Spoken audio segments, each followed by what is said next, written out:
Hi everyone, welcome to today's video. Hope you're doing well wherever you're watching from today.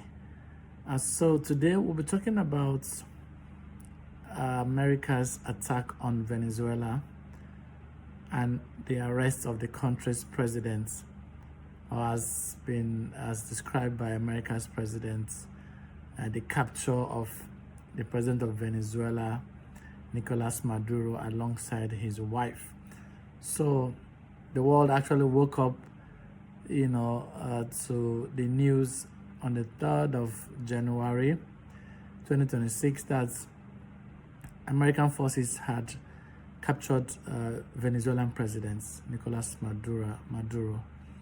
And of course, between then and now, there's been lots of analysis concerning the reasons that led to this attack, why America had to go into another sovereign nation, to arrest its president and take him to their country where he's standing trial at the moment. So the question on whether this is right, whether it is right in accordance with international law, whether it is not a breach of their sovereignty as an independent nation, and whether America is not trying to play, the global police like they've always been accused of doing. So there's all this. There's been the news. The issue keeps generating interest as the days go by. So tonight we'll be looking at the actual reasons behind that action, where American forces attacked the Venezuela capital, attacked the presidential palace, and carted away the president and his wife. So prior to this time, many of us are aware that there's been this war of words between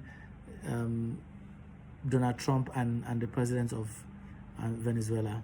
So Donald Trump has accused him of sponsoring,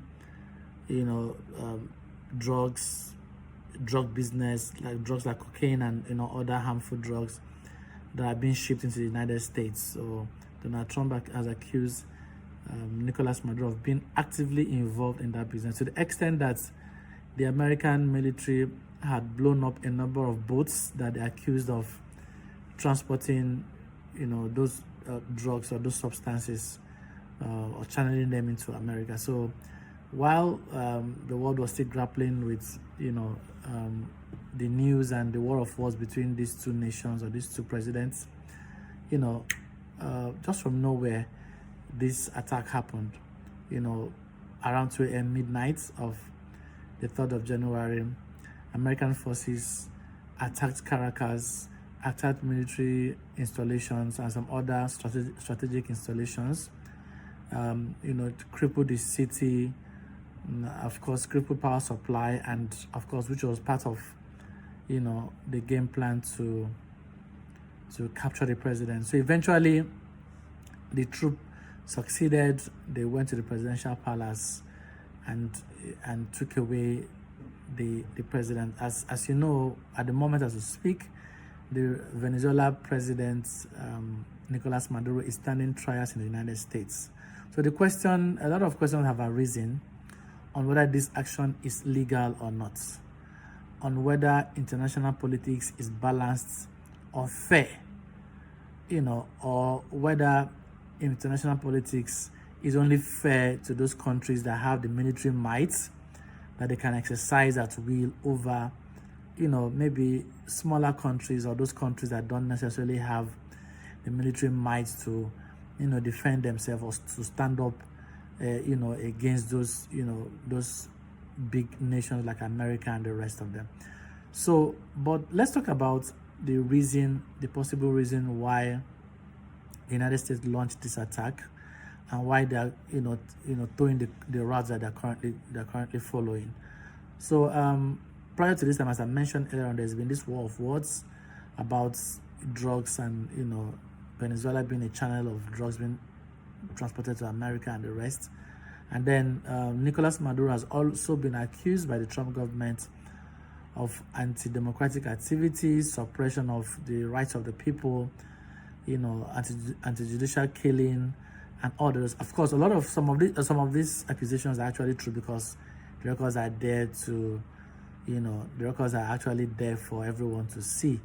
So, but on this, shortly after this attack was successfully carried out, and the president of Venezuela was arrested, captured, whatever word you may choose to describe it, and taken to America.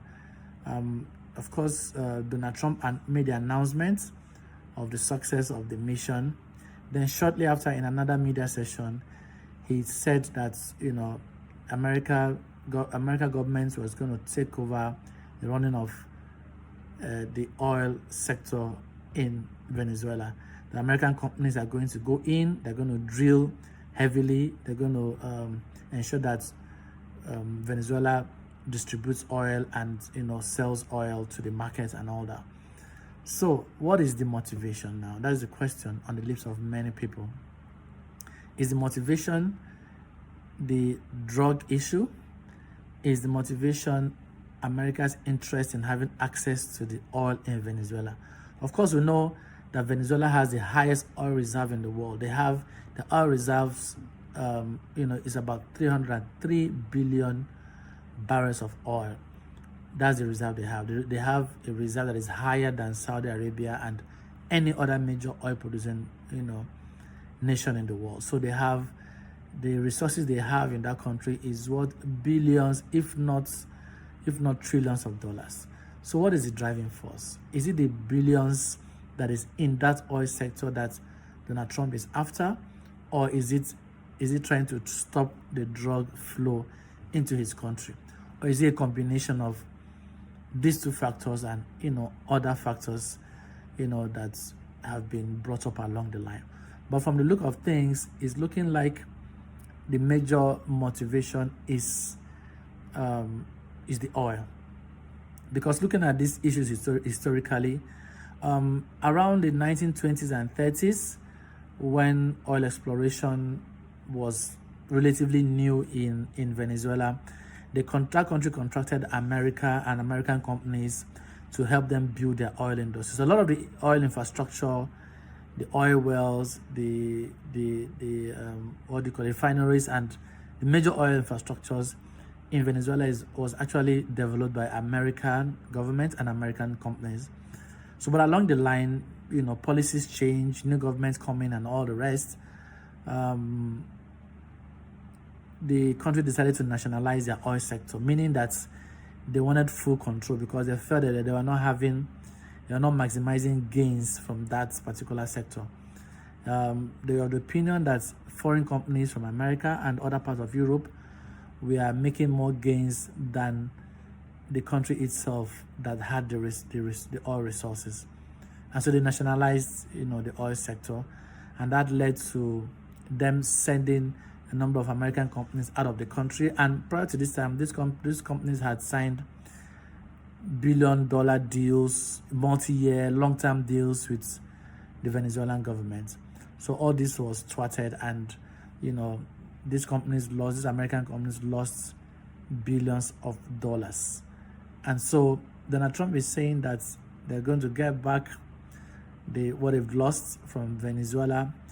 So I think, for me and for close watchers of this whole situation, it's looking like the motivation is the oil, not necessarily the drug. The drug might be part of it, but the major motivation, I think, is the oil, because as Donald Trump had mentioned, American companies are going to go back to Venezuela and start working, drilling, and carrying out other activities related to the business of oil.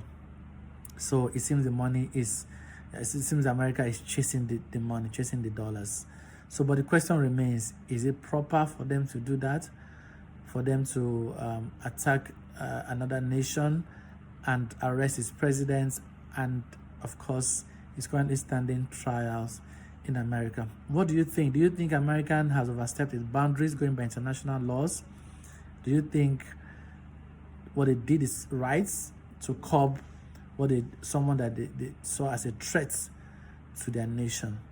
Or you feel that they just took advantage of the fact that they had the military might and they could exercise that military might without anybody necessarily controlling or cautioning them? Do you think they are setting the right precedent? Because it's Venezuela today, tomorrow it could be another country. So tell me what you think in the comment section. So let the conversation continue. What do you think is the motivating factor behind this action? And do you think the action on its own is right? Do you think America has done the right thing? Do you think they should have approached the situation better? Do you think that they're actually taking advantage of a smaller nation that may not have the military might to defend itself against the might of America? All right, thank you so much for watching today's video. As I mentioned earlier on, let's have your thoughts in the comment section. Share this video so that other people can also have access to it, and also please subscribe to this channel, and also I'll see you in my next video. All right, thank you very much. Have a great day, everyone. Bye.